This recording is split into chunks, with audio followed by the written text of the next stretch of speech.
bilinglar, juda samarali uchrashuvlar bo'ldi va natijasi albatta bo'ladi. Men bunga ishonaman. I have to mention that for the recent years we were able to increase the turnover of goods in trade between Pakistan and Uzbekistan to 4 or 5 folds. But at the same time, this figure is far below the possible capacity of possible exchange of products between our countries. And therefore, we were able to reach the new discussions in order to increase the trade over between our countries for another 4 or 5 folds in the upcoming years. The fact that in the course of the business forum that had happened in Tashkent today, they were able to sign the contracts and agreements with a total value of $500 million. This again demonstrates that there is an endless opportunity for our effective cooperation. Well, I would like to bring the apology that we had to make you waiting for us for such long, but this is not just because we were talking. It's just because we were talking, we're having very productive talks, very productive discussions, and I'm confident very soon we'll be able to see the results. Hurmatli do'stlar, muzokaralar davomida biz mintaqaviy xavfsizlikni ta'minlash, ayniqsa Afg'onistonda tinchlik jarayonlarini hissa qo'shish bo'yicha batafsil juda ishonarli muloqotlarimiz va hamkorligimizni qanday qilish bo'yicha fikr almashdik. Umumiy maqsadimiz bitta. Mana shu umumiy maqsadimiz, mana shu biz Afg'oniston zaminida tezroq tinchlik va barqarorlik o'rnatishni istaymiz va bu bo'yicha ko'p masalalarni kelishib oldik va hammalaring bilasizlar, mana shu qo'limizda kelgan hamma ko'makni ko'rsatish, lekin hammalaring xabarlaring bor, biz 1 yil, 2 yildan beri juda katta harakatlar qilib O'zbekistonda tashabbusi bilan mana shu biz butun ko'p qo'shinlarimiz va hamkor davlatlar bilan kelishib mana shu Termiz, Mazari Sharif, Qabul, Peshavar temir yo'li qurish masalasi bo'yicha juda atroflicha kelishib oldik. Vaziyat nihoyatda og'ir, lekin hayot davom etyapti. Mana shu hayot davom etish inobatga olib, mana bugun hammalaring guvoh bo'ldilaring. Men Afg'oniston prezidenti bilan ham juda ko'p 3 soatdan ko'p muloqot bo'ldik. Mana janob bosh vazir Umron bilan ham kelishdik. Lekin mana shu bizni g'oyamizni, bizni tashabbusimizni amalga oshirish bo'yicha mana shu Termiz, Mazari Sharif, Qabul, Peshavar temir yo'lini qurish, boshlash bo'yicha juda katta mana shu kelishuvlarga erishdik. Distinguished friends, today in the course of our talks and discussions, of course, one of the major issues that we have discussed was ensuring the regional security and how we can ensure the peace-building process in Afghanistan, because we share the same goal, the same objective: establish peace and stability in Afghanistan as soon as possible. And in this regard, of course, we are ready to render any necessary assistance. At the same time, we have discussed a number of other projects, such as the building of the Termez, Mazar-e Sharif, Kabul, Peshawar railway. And we need to admit that regardless, whatever is happening right now in Afghanistan, in spite of this very difficult and challenging situation, the life is going on. People are still living. Therefore, we need to continue implementation of these very projects. I have met the president of Afghanistan today, and we have had like 3-hour discussion with him. We have discussed all these initiatives, and all parties are committed for the implementation of this very project. Nufuzli global hamda mintaqaviy tuzilmalar doirasida bir-birimizni qo'llab-quvvatlashni davom ettirishga alohida e'tibor berdik. At the same time, we attached high level of importance to mutual support and assistance in the participation in various global institutions and organizations.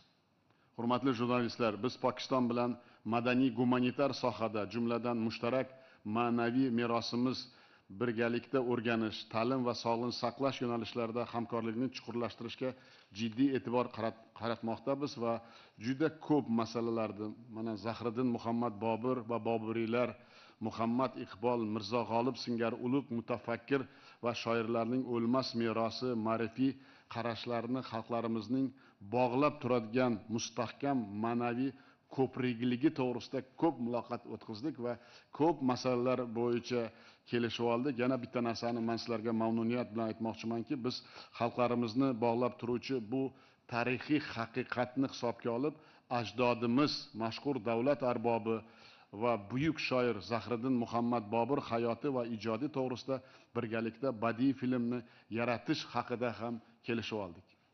Distinguished journalists, we attach very high level of importance for building humanitarian and cultural relationship between our countries, to learn and to study our joint heritage, as well as to build closer communications in the area of health, as well as education. And with great pleasure, I would like to mention that we employ very high interest to learn the heritage of Babur and the Babarids and Muhammad Iqbal and many others. Because Mirza Ghalib or Muhammad Iqbal, these are the poets and the statesmen that has left a great heritage which is still connecting our people and acting as a good bridge. By taking this moment, I would like to announce with a great pleasure that in the course of our discussions we were able to reach the agreement that from the standpoint of establishing historic truth, we will jointly together will produce a big film that will cover the life and the poetry of the great statesman and the poet Zahiruddin Muhammad Babur. Albatta, O'zbekistonda Pokiston tarixi, madaniyati va san'atiga, xususan urdu tiliga o'rganish qiziqishni va bu qiziqish tobora oshib bormoqda. O'z navbatida Pokistonda ham o'zbek tili va adabiyoti, mamlakatimiz tarixini o'rganish va tadqiq qilishga juda katta e'tibor qaratilmoqda. We need to also admit that currently in Uzbekistan there is a great interest among the population to learn more about Pakistan culture, Pakistan arts, specifically to learn Urdu as a foreign language. In its turn, in Pakistan, Uzbek language, Uzbek literature is becoming also popular. So there are a number of different studies and research work is being carried out by Pakistani counterparts. Biz sayyohlik sohasida jumladan alohida ziyorat turizmini rivojlantirish bo'yicha hamkorlikning kengaytirish to'g'risida ham fikrlar almashdik va qo'shma dastur ishlab chiqishga kelishib oldik. In the course of our bilateral discussions, we were able to reach the agreement to further study the possibilities for enhancing and developing the religious or the pilgrimage tourism between our countries. And we agreed that we'll develop the joint action plan in this regard. Hech shubhasiz, qat'iy mana shu sa'y-harakatlarimiz bilan o'z oldimizga qo'ygan yangi marralar va rejalarga yaqin istiqbolda albatta erishamiz. Buning uchun bizda barcha kuch va imkoniyatlar, eng muhimi astoydil intilish va pok niyatimiz mavjudligi to'g'risida juda katta rejalarimiz to'g'risida va qanday qilib ish qilishimiz to'g'risida biz mana shu tashrifdan keyin katta yo'l xaritasi qilib, bu yo'l xaritasini ikkomiz juda katta nazorat qilishga ham kelishib oldik. It's doubtless that through or with the help of our efforts, definitely, we will be able to attain the goals and objectives that we're setting for ourselves. In this regard, I should say that both countries employ good opportunities, we have the necessary resources, and what is the most important, that we have big endeavors and we have big commitments. And in this regard, I should say that we were agreed that we will develop the plans of actions and we'll develop the joint roadmap in order to specify the activities we will implement in the near future. Endi so'z navbatini mamnuniyat bilan birodarim Pakistan bosh vaziri muhtaram Imron janob olilariga bermoqchiman. And now with great pleasure I would like to give the floor to my brother, the Prime Minister of Pakistan, distinguished Mr. Imran Khan. Please.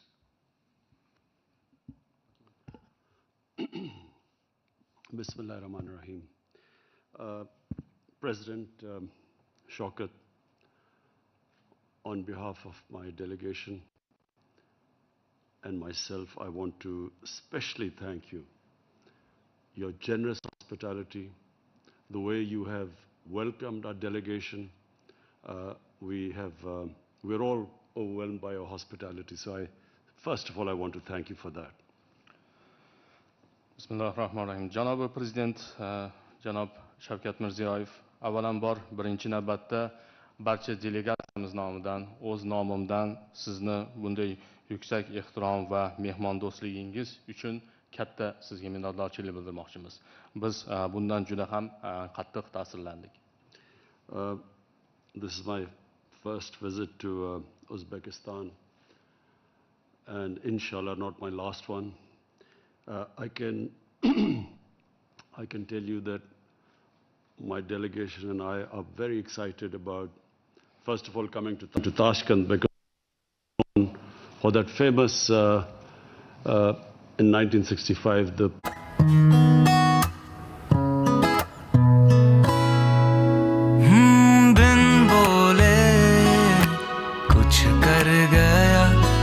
दिल थोड़ा खाली था भर गया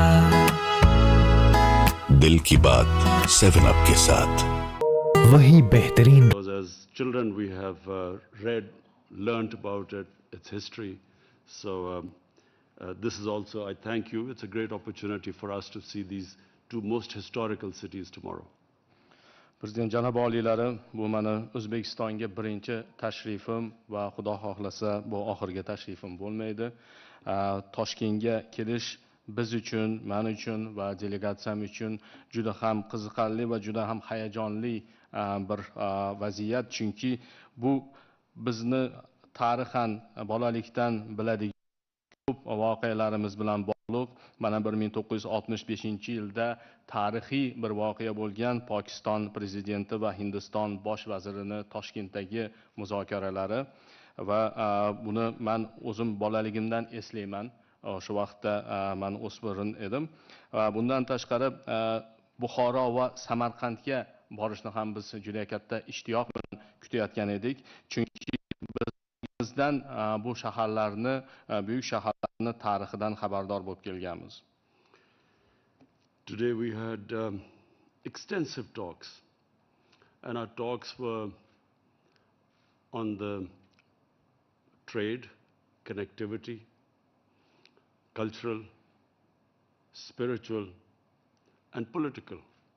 So we had such long talks that by the end, Mr. President, I was able to almost understand half of what you were saying in Uzbekistani. Because Urdu is so close to your language, I'm sure that more meetings and I will be able to understand all of it. We won't need an interpreter. Prezident janob oliylari, bugun biz juda ham kengaytirilgan, keng qamrovli muzokaralar olib bordik. Juda ko'p mavzularni muhokama qildik. Savdo to'g'risida gaplashdik, o'zaro bog'liqlik to'g'risida, madaniy masalalar, ma'naviy masalalar, siyosiy masalalarni gaplashdik.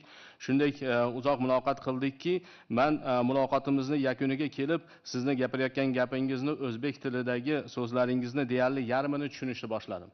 Menimcha, agar bunday muloqotni davom ettirsak, keyinchalik men 100% tushunaman, chunki urdu tilimiz o'zbek tiliga yaqin va bizga tarjimonning hojati bo'lmay qoladi.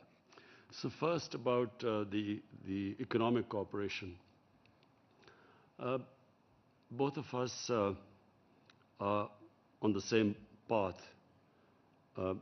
Mr. President, you're talking about new Uzbekistan, Naya Uzbekistan, and we are talking about Naya Pakistan. The journey is the same. Number one, we want to lift our people out of poverty. We want a bottoms-up approach rather than a trickle-down approach, which has been traditional. So we are on that journey where we are trying to pull people out of poverty. And this is the model of our Prophet Muhammad sallallahu alaihi wasallam. In the state of Medina, he is the first one who started a welfare state where he, even when they did not have money, the concentration was that a state only prospers when everyone prospers, when it's an inclusive development. And China recently has proved that if you take the people out of poverty, the whole state becomes rich. So we are on that same journey. I know you are concentrating on education and lifting your people up from their current economic situation.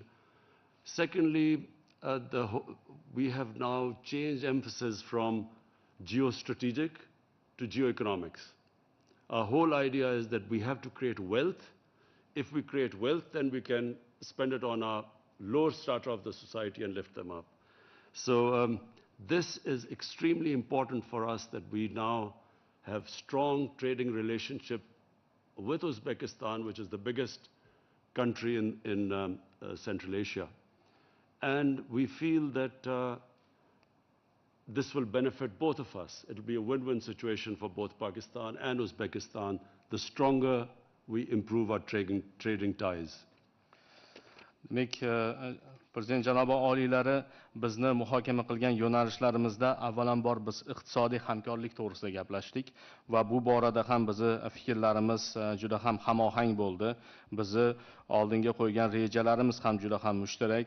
Mana siz yangi O'zbekiston qurish to'g'risida gapiryapsiz. Biz Naya Pakistan dasturini oldinga suryapmiz va bu har ikkala dasturni ham asosiy negizida bo'lgan masala bu aholida kambag'allarni qisqartirish, kambag'allikdan chiqarish insonlarni va bu ishni amal yuqoridan pastga emas, pastdan quyi qatlamlardan eng kambag'allarni holatidan kelib chiqqan holda yuqoriga qarab borishni rejalashtirgan. Vasallam Madina shahrida yo'lga qo'yganlar va o'sha aholini qo'lida pul bo'lmagan taqdirda ham shu vaziyatdan kelib chiqish, ya'ni holidan xabar olib kambag'al hozirgi kunimizda esa bunga isbotlab kelmoqda, ya'ni aholini eng quyi qatlamdan chiqargandan keyin mana o'shalar boy bo'lsa, unda albatta davlat ham boy bo'ladi. Mana shu yo'nalishda sizni ham fikrlaringizga biz juda ham qo'shilishamiz.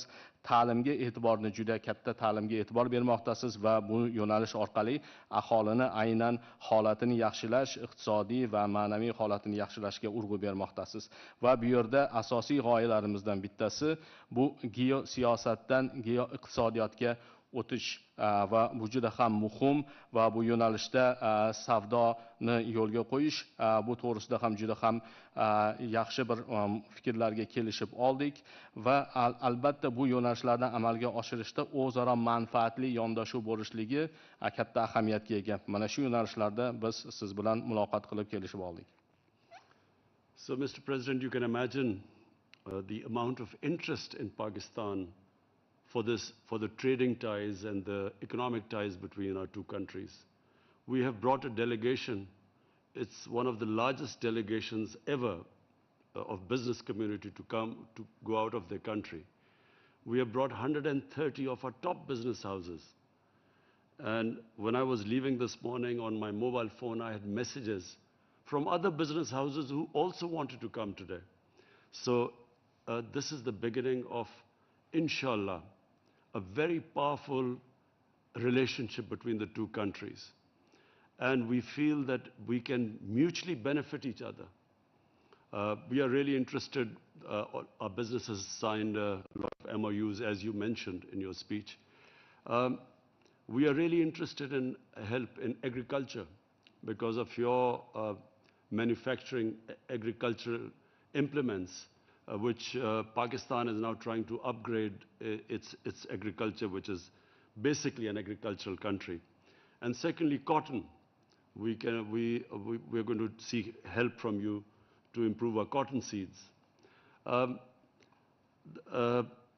The mutual benefit to the two countries will be Uzbekistan will have access through Pakistan. First of all, Pakistan with 220 million people is a huge market.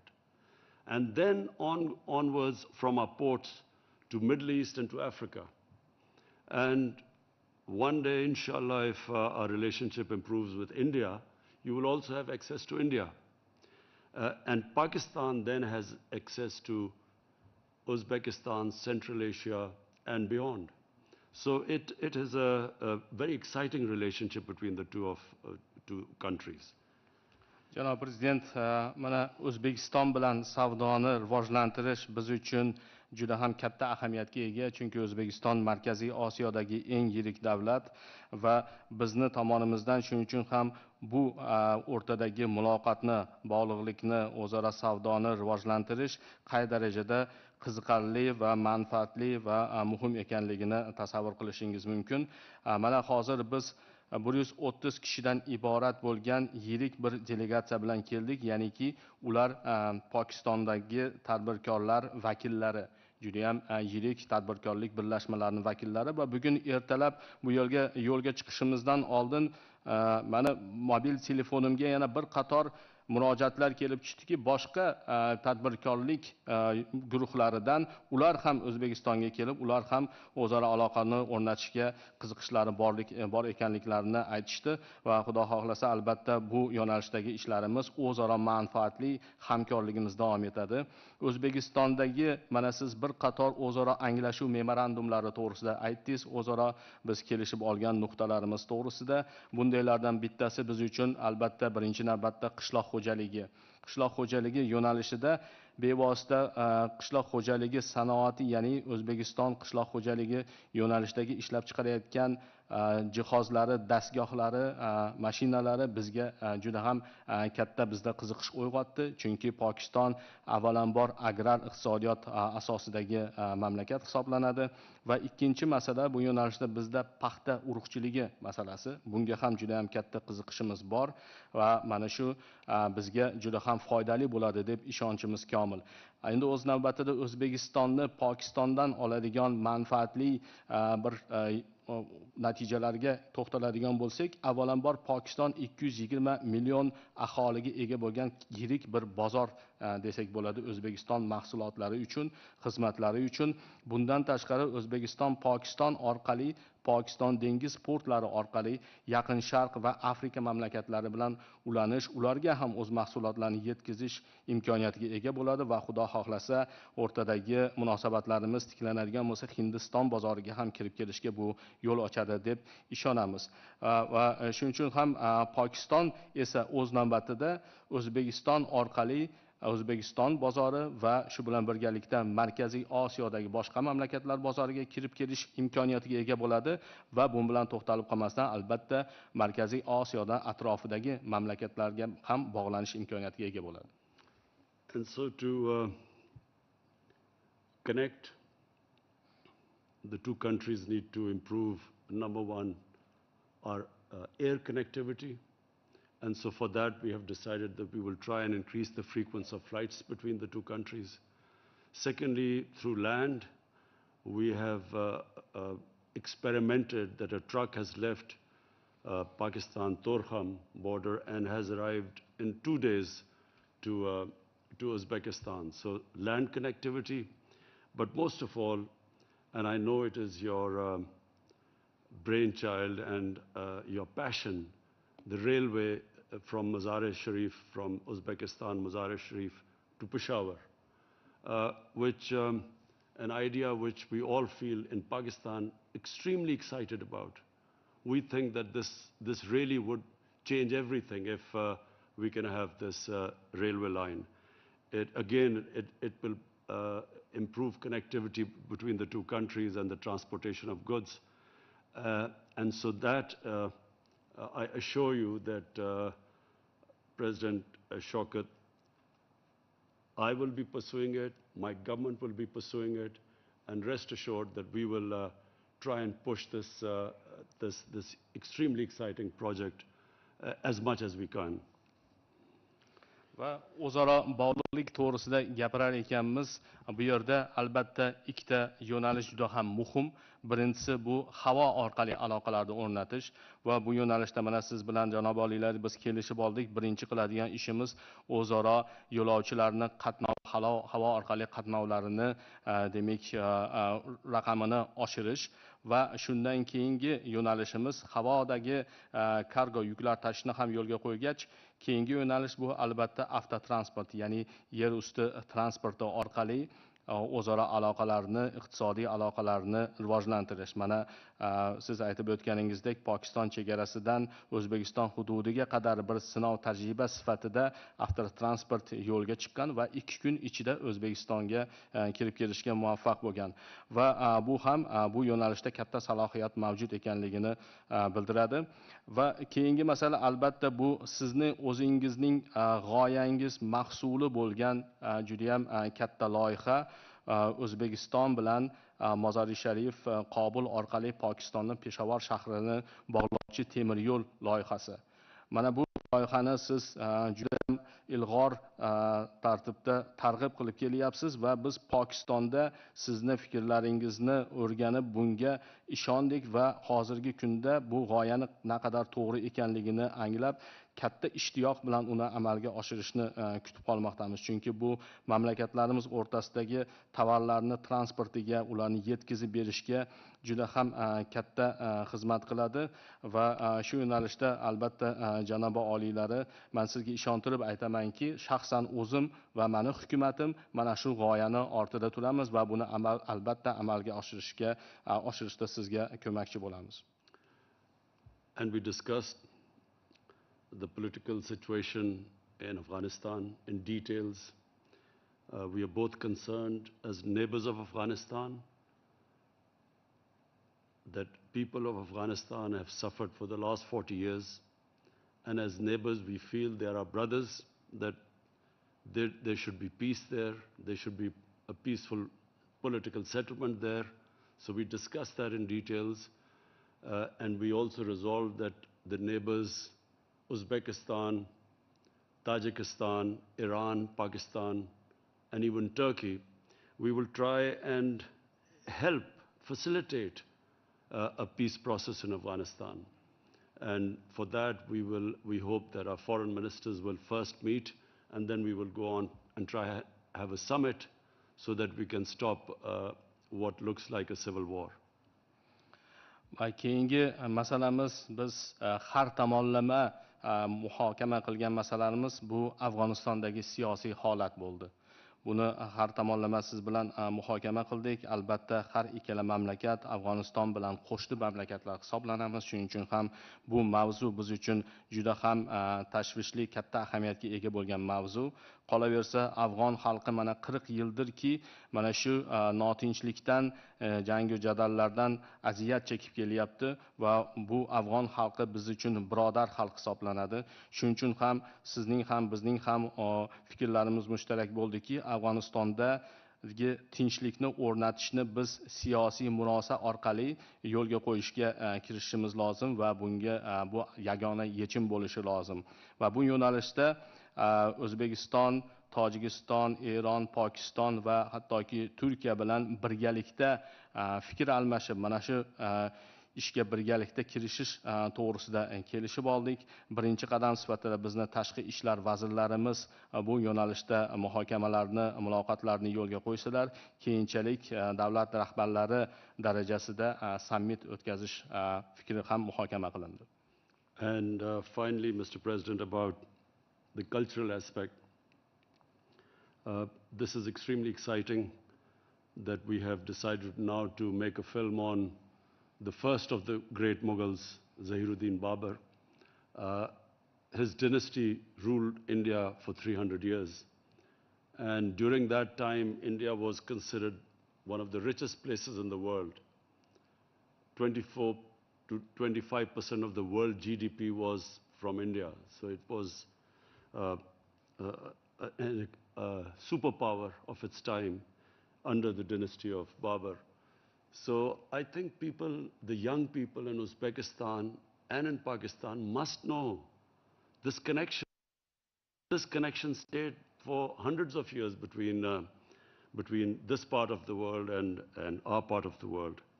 And we feel that this film would, and similar films, not just this film, they will connect the people of the two regions together. And then we can think of films on Iqbal, on Mirza Ghalib. I never realized that Mirza Ghalib was popular here.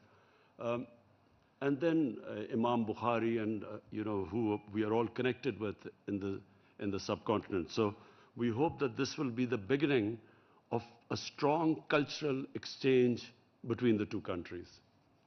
Va nihoyat so'nggi mavzu bu madaniy aloqalar mavzusi bo'ldi. Bu yo'nalishda ham biz uchun juda ham qiziqarli va hayajonli bo'lgan bir mavzuni muhokama qildik. U ham bo'lsa buyuk ajdodimiz Zahiruddin Muhammad Bobur, ya'ni butun dunyoda buyuk Mo'g'ullar imperiyasini asoschisi deb sanaluvchi Zahiruddin Muhammad Bobur to'g'risida bir film yaratish, birgalikda shuni filmni yaratish g'oyasi bo'ldi. Albatta Zahiruddin Muhammad Bobur imperiyasi Hindistonda 300 yil davomida hukm surgan va o'sha hukmronlik davrida Hindiston iqtisodiyotini shu darajada ko'targanki, jahon yalpi ichki mahsulotining 25% o'sha davrda Hindistonning ulushiga to'g'ri kelgan. Juda ham yirik, qudratli bir davlatni yaratgan va albatta bu tarix to'g'risida Pokistonlik yoshlar, O'zbekistonlik yoshlar xabardor bo'lishlari kerak. Bizi o'rtamizdagi bu rishtalardan ular xabardor bo'lishliklari kerak va shuning uchun ham bu filmni va nafaqat bu kelajakda shunga o'xshagan boshqa filmlarni ham yaratish bizga juda ham ma'qul bir g'oya bo'ldi va bunga juda ham katta qiziqish bildirmoqdamiz. Hozir kelajakda Muhammad Iqbol to'g'risida, Mirza G'olib to'g'risida, hattoki biz Mirza G'olibni O'zbekistonda bilishlaridan ham unchalik xabarimiz yo'q edi va bundan keyin Imom Buxoriy to'g'risida albatta shunday filmlarni, shunday madaniy o'rtadagi aloqalarni, almashuvlarni yo'lga qo'yadigan bo'lsak, bu albatta har ikkala mamlakatga juda ham katta naf keltiradi. And inshallah,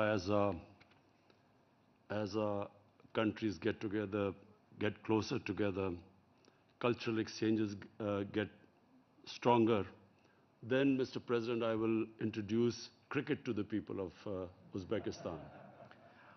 Albatta, Xudo xohlasa, Prezident janobi oliylari agar mamlakatlarimiz yana ham bir-biriga yaqinlashsa, o'rtadagi madaniy aloqalarimiz yana ham kuchaysa, Xudo xohlasa O'zbekiston xalqiga kriket o'yinini ham olib kelib tanishtiraman.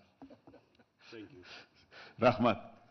Men o'ylayman, avvalambor men sizga mamnuniyat bilan aytamanki, mana shu 2 yildan burun O'zbekistonda birinchi marta kriket federatsiyasi ro'yxatga olib, 2000 dan ko'p yoshlarimiz kriket o'ynayapti. Men mana shu siz bu soha bo'yicha juda katta muvaffaqiyatlarga erishganingizni inobatga olib, biz bu sohani ham juda katta rivojlantiryapmiz. Bu sohada ham men o'ylayman birgalikda hamkorlikni amalga oshiramiz. Thank you very much. By the way, 2 years ago in Uzbekistan we have registered the Cricket Federation of Uzbekistan. So to date, more than 2,000 youngsters of Uzbekistan are successfully playing this very game. But nevertheless, the skies are the limit. So together, I believe that we'll be able to initiate new ideas, new programs on training the young cricket players, and we'll achieve good accomplishment in this way too. Umuman, hurmatli ommaviy vositalar vakillari, mana ko'rdilaringmi, qisqa bo'ldi mana bizda mana shu muloqotlarimiz, lekin qanday sermazmun bo'ldi. Ayniqsa yana bir marta aytaman, Afg'onistondagi tinchlik bizni juda xavotirga soladi va juda ko'p narsalar bo'yicha kelishib oldik. Ikkinchidan, bironta soha qolmadiki, biz qandaydir shu sohaga urg'u berib, hamkorligimizni amalga oshirib, natijaga erishish bo'yicha. Yana bir marta aytaman, bir narsa eng bizga ayon bo'ldiki, juda katta imkoniyatlarimiz bor. Agar shu imkoniyatlarni to'liq ishga solsak, ikkita mamlakatga ham o'zi ijobiy natija bo'lishini va ko'p yo'nalishlar bo'yicha bizda ham erishilgan muvaffaqiyatlar, Pokistondagi erishilgan muvaffaqiyatlarda va birinchi marta mana shu Pokistondan bizga 130 dan ko'p hamkorlar kelib, mana biznes forum bo'lib, men mana shu raqamlarda aytdim. Bu raqamlar faqat boshlanishi. Shuning uchun o'zlaring mana bosh vazirimizni, mana hurmatli Imron xonni yana bir marta so'zlarini eshitdilaring. Bilasizmi, bizni muloqotlarimiz tugamayaptiki, juda katta imkoniyat borligini endi sezyapmiz.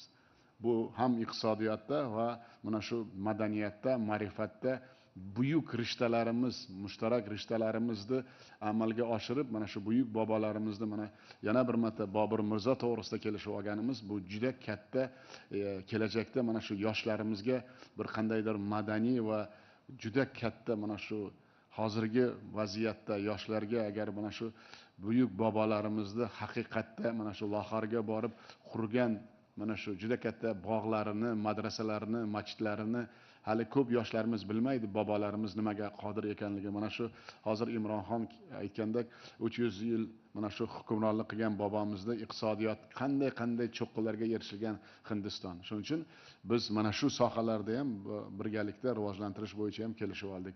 Men o'ylayman, hali bu boshlanishi. Men Imronxon janoblariga aytdim, kelgusi safarda ziyoratni Andijondan boshlaymiz deb kelishib oldim. Shuning uchun juda katta mamnuniyat bilan rozi bo'ldilar.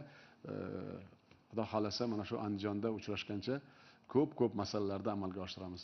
E'tiborlaringiz uchun katta rahmat.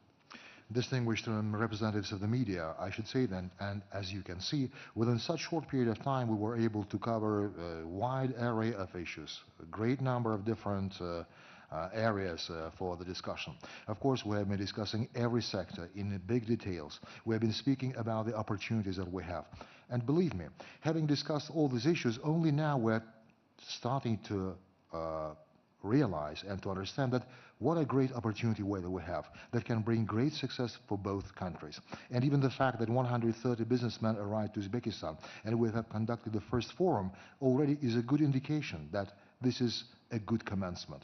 And as Mr. Imran has mentioned, definitely there is a great opportunity to enhance our cooperation in economy, in education, as well as in politics and in cultural exchanges. You have heard that we will initiate the film about Babur Mirzo. Definitely. These type of films are really important for our youth so that they should know about that very great heritage that has been left by the Baburites. And not many Uzbek youngsters know that in Lahore there are a great number of mosques or the mausoleums or different schools that were built by our predecessors. At the same time, we should say that this is just the beginning. And in the end of our bilateral discussions, we agreed that the next visit of Mr. Imran Khan to Uzbekistan will start in Andijan city. And I believe that by that time, we'll be able to accomplish great projects, great ideas. So there will be a lot of things that we can exchange and talk in Andijan. Thank you very much. Thank you. Ertaga juda sermahsun, og'ir sizlarga ham kun. Shuning uchun men o'ylayman, bugun charchaganga o'xshaysizlar, lekin bitta narsani tasavvur qilinglar, ertaga 2 karra ko'proq bizda nima deydi ishlarimiz. President Shaukat, I must insist that you have to visit Pakistan before I come back to Uzbekistan next time. Prezident janob oliylari, men O'zbekistonga qaytib kelishimdan oldin, ikkinchi tashrifimdan oldin siz Pokistonga albatta tashrif buyurishingiz kerak. Shuni qat'iy sizdan iltimos qilib qolaman. Albatta, men mamnuniyat bilan qabul qilaman. Mana shu buyuk bobolarimiz qadam joylarini, mana shu biz ham ana shu yoshlarimizga namuna qilish uchun avvalambor o'zimiz borib ko'rib kelish niyatlarimiz yo'q emas. Albatta bu tashrif inshaalloh amalga oshiriladi. Inshallah, definitely. I look forward to visiting Pakistan in order to see those very places that were still remaining the touch of our ancestors and to see the life in Pakistan and people of Pakistan. And that's one of our plans. And inshallah it will happen. Rahmat. Thank you. वज़ीर आज़म इमरान खान और उज़्बेकिस्तान के सदर के दरमियान मुश्तरका press conference आपने मुलाहिज़ा की। वज़ीर आज़म इमरान खान का ये कहना था कि सरमायाकारी के पाकिस्तान में वसी मौक़े मौजूद हैं। 22 करोड़ के मुल्क में बहुत से ऐसे मौक़े हैं जहाँ उज़्बेकिस्तान सरमायाकारी कर सकता है। आखिर में वज़ीर आज़म इमरान खान ने सदर उज़्बेकिस्तान को पाकिस्तान के दौरे की दावत दी, जो सदर उज़्बेकिस्तान ने कबूल की। वज़ीर आज़म इमरान खान का ये भी कहना था कि क्रिकेट के खेल को उज़्बेकिस्तान में फ़रोग़ देना चाहता हूँ, जिसको वेलकम किया उज़्बेकिस्तान के सदर ने। और नाज़रीन, आपको ये भी बता दें कि मुश्तरका प्रेस कॉन्फ्रेंस से पहले मुख्तलिफ मुफ़ाहमती यादाश्तों पर दस्तखत